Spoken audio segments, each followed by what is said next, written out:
Hello दोस्तों, स्वागत है आप सभी का एक बार फिर से मेरे YouTube चैनल नेवी ग्लोबल पे। और आज हमारे वीडियो का जो टाइटल है वो है top 10 largest army in the world. और इस वीडियो में आगे बढ़े उससे पहले मैं ये क्लियर कर देना चाहता हूँ कि मैं इस वीडियो में सिर्फ largest army in the world की बात कर रहा हूँ, ना कि मैं पावरफुल आर्मी की बात कर रहा हूँ। तो चलिए चलते हैं इस वीडियो में।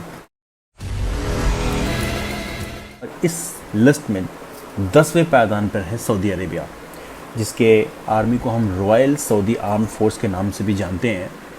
और सऊदी अरेबिया के कमांडर इन चीफ वहाँ के राजा ही होते हैं। और सऊदी अरेबिया की आर्मी को बेस्ट फंडेड आर्मी कहा जाता है। दुनिया के वेल फंडेड कंट्री में ये 9th पोजीशन पे आते हैं, जिनके पास में एक बड़ा ही सॉलिड डिफेंस बजट है। 9th पोजीशन पे है वियतनाम।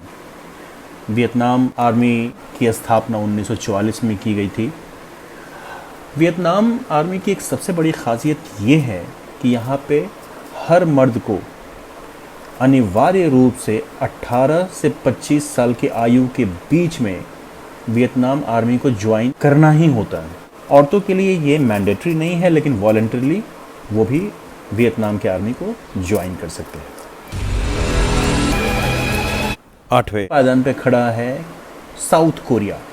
साउथ कोरिया आर्मी की स्थापना 1948 में की गई थी।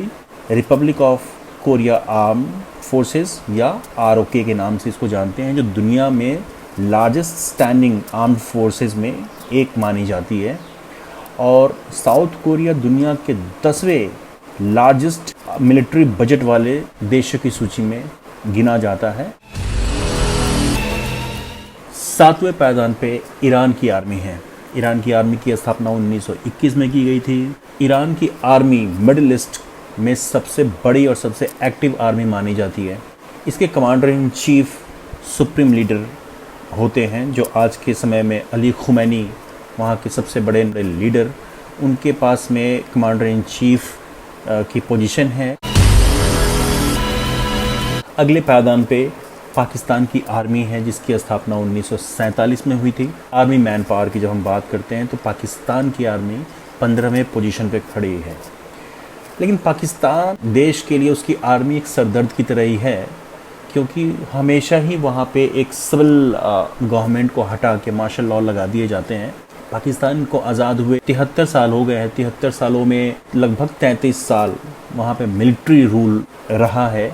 1958 से 1969 के बीच अयूब खान ने वहाँ पे मिलिट्री रूल में as a chief of the state काम किया था।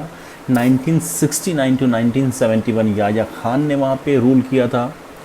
1977 टू 1988 ज़ियाउल हक ने वहाँ पे रूल किया था। 1999 टू 2008 परवेज़ मुशर्रफ ने वहाँ पे रूल किया था as a military chief and the state chief also. Pakistan ने अब तक भारत के साथ में 4 लड़ाइयाँ लड़ी हैं, 1947, 1965, 1971 और 1999। और अनफॉर्चुनेटली पाकिस्तान को इन चारों ही लड़ाइयों में मुंह की खानी पड़ी है। और सबसे बड़ा धक्का उसकी आर्मी की एफिशिएंसी पे करारा तमाचा भारतीय सेना द्वारा तब लगाया गया था, जब 1971 के युद्ध में पाकिस्तान के 2 टुकड़े कर दिए गए और बांग्लादेश एज एक नए देश के रूप में उसका उदय हुआ था। अगले पायदान पे रशिया है। रशिया आर्मी की स्थापना 1721 को हुई थी। 1721 में इसे इम्पेरियल आर्मी कहते थे। इसको चेंज किया गया 1918 को और इसको रेड आर्मी के नाम से जाना गया। 1946 को अगेन इसके नाम को चेंज करते हुए सोवियत आर्म्ड फोर्सेस किया गया था। और 1992 में सोवियत संघ के टूट जाने के बाद में इसके आर्मी के नाम को भी बदल के रशियन आर्मी कर दिया गया था। Russian army 5th largest army in the world and 2nd most powerful military in the world after USA है। मिलिट्री बजट में इसे दुनिया में 4th पोजीशन हासिल है। रशिया में भी 18 से 27 साल की उम्र के हर नौजवान को वहाँ की रशियन आर्मी ज्वाइन करना इज़ मैंडेटरी। अगले पायदान पे है north Korea. North Korea army की स्थापना 1948 को हुई थी और इसके आर्मी को द कोरियन पीपल आर्मी के नाम से जाना जाता है। ये आर्मी दुनिया की सबसे बड़ी मिलिट्री ऑर्गेनाइजेशन के रूप में जानी जाती है और यहाँ पे आर्मी के जितने भी लोग हैं उनकी संख्या उसके कंट्री के टोटल पॉपुलेशन का 25% है। यूएसए डिफेंस डिपार्टमेंट की अगर हम माने तो उनकी रिपोर्ट के हिसाब से नॉर्थ कोरिया के पास में केमिकल डिस्ट्रक्टिव वेपन्स भी हैं, और नॉर्थ कोरिया ने भी ऑफिशियली डिक्लेयर किया था कि उनके पास में न्यूक्लियर एंड हाइड्रोजन बम्स दोनों ही हैं, जो कि अमेरिका को लगता है कि ये दोनों ही उसके लिए एक बहुत बड़े एक थ्रेट की तरह है। इसलिए अमेरिका और नॉर्थ कोरिया के बीच में जो रिश्ते हैं वो धीरे धीरे बिगड़ते ही चले जा रहे हैं। अगले पायदान पे खड़ा है अमेरिका। यूएसए आर्मी की स्थापना उसकी आज़ादी से करीब 1 साल पहले की गई थी। यूएसए को आज़ादी 1976 में मिली और इसकी आर्मी की स्थापना 1975 में की गई थी। यूएसए आर्मी के यूनिफॉर्म को चूज़ करने वाले जो शख्स थे वो वहाँ के फर्स्ट प्रेसिडेंट जॉर्ज वॉशिंगटन थे। आज भी जो यूनिफॉर्म वहाँ के आर्मी पर्सनल जो पहनते हैं वो जॉर्ज वॉशिंगटन ने ही उसके कलर को चुना था। 1946 तक USA air force USA army का एक हिस्सा था, एक अलग से विंग नहीं होता था, और पूरे दुनिया के 74 देशों में यूएसए के 800 मिलिट्री बेसिस हैं जहां से यूएसए ऑपरेट करके हर दुनिया पे एक धाक जमाने की कोशिश करता है। आज तक यूएसए में 45 राष्ट्रपति हो चुके हैं, और देखिए ये कितनी अच्छी बात है कि उन 45 राष्ट्रपति में से लगभग 33 राष्ट्रपति यूएसए आर्म्ड फोर्सेस में काम कर चुके थे। और अमेरिका में वॉलमार्ट के बाद सबसे ज़्यादा लोग किसी डिपार्टमेंट में काम करते हैं तो वो है यूएसए आर्मी। दूसरे पायदान पे हमारा देश भारत है। इंडियन आर्मी की स्थापना 1895 में ईस्ट इंडिया कंपनी द्वारा ब्रिटिश रूल के समय ब्रिटिश आर्मी के एक्सटेंशन के रूप में की गई थी। भारत की जो आर्मी है वो दुनिया की दूसरी सबसे बड़ी आर्मी और चौथी सबसे शक्तिशाली आर्मी है। भारत की आज़ादी के बाद से भारत ने कुछ लड़ाइयाँ लड़ी हैं, उनमें से 4 लड़ाइयाँ थी वो फुल फ्लेज्ड वॉर थी, जिसमें से 1962 चाइना के साथ में, 1965 पाकिस्तान के साथ में, 1971 अगेन पाकिस्तान के साथ में, एंड कारगिल वॉर। ये फुल फ्लेज्ड लड़ाई थी।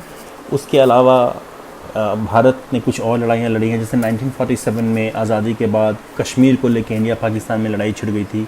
1948 में एनेक्सेशन को लेके हैदराबाद और इंडिया की गवर्नमेंट के साथ में लड़ाई हुई थी, क्योंकि हैदराबाद पाकिस्तान में मिलना चाहता था। उसको लेके लड़ाई एक हैदराबाद की सेना और भारत की सेना में हुई थी।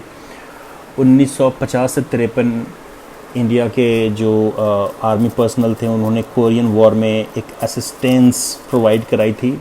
उसी की तरह 1961 में गोवा को लेकर पोर्चुगीज़ आर्मी के साथ में इंडिया की लड़ाई हुई थी, और उसके बाद गोवा को भारत में शामिल किया गया था।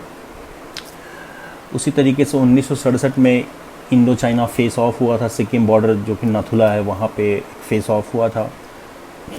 फिर 1984 में सियाचिन के पास इंडिया और पाकिस्तान के बीच में एक वॉर तो नहीं था, लेकिन एक लड़ाई वो भी थी। तो इसलिए कहते हैं कि दुनिया में वेल प्रिपेयर्ड वेल ट्रेंड कोई आर्मी है तो वो इंडिया की आर्मी है, और इंडिया की आर्मी को इसलिए बहुत ही खतरनाक आर्मी मानते हैं। जो अगले पायदान पे चीन की आर्मी PLA है, जो दुनिया की सबसे बड़ी आर्मी और अगर शक्ति के लिहाज से देखा जाए तो दुनिया की तीसरी सबसे शक्तिशाली आर्मी है USA और रशिया के बाद। तो अब तक की वीडियो में हमने ये देखा कि दुनिया की 10 सबसे बड़ी सेना किस देश के पास में है। आगे की वीडियो में हम ये देखते हैं कि इन 10 देशों के अलावा और वो कौन से 50 देशों के नाम हैं जिनके पास दुनिया की सबसे बड़ी आर्मी है। तो चलिए देखते हैं।